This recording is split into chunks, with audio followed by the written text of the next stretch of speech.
ఏదైనా మర్డర్ చేస్తే ఒక మనిషిని మనం ఎట్లా లాక్కపోతారో అంత దారుణంగా లాక్కొని పోయి మా సార్ది పాస్ తీసుకొని ఆయన గల్ల పట్టుకొని లాక్కొని పోయి కూర్చోబెట్టుకున్నాడు. అక్కడ నేను బతిలాడి సార్ ప్లీజ్ సార్ కానీ ఒక బెగ్గర్ లాగా అడుక్కున్నాను. ఆయన కాళ్ళు కూడా పట్టుకున్నాను, ప్లీజ్ సార్ మమ్మల్ని వదిలేయండి సార్ అని. అయినా కూడా అసలు మమ్మల్ని వదిలేయలేదు. బాగా నీచంగా మాట్లాడిండు. తను కాలు మీద కాలేసుకొని ఆయనకు ఒక హోదా ఉందని అధికారంతో నేను ఒక ఆడ మనిషిని దారుణంగా నేను కాలు పట్టుకున్నా కూడా కనికరించకుండా ఆయన మాట్లాడిండు. నాకు చాలా బాధ అనిపించింది. మా హస్బెండ్ లాంటి వాళ్ళు ఎంతో మంది ఇక్కడ పొద్దున్న నుండి సాయంత్రం వరకు కష్టపడి వాళ్ళు ఒర్రుకుంటాం మామూలు జనాలతోటి అరుసుకుంటా డ్యూటీలు చేస్తారు.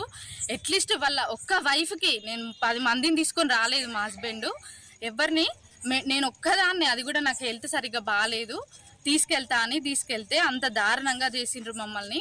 ఇంకా లైఫ్లో అసలు మేడారం మొహం అనేది చూడకుండా చేసిండ్రు. నాకు చాలా బాధ అనిపించింది.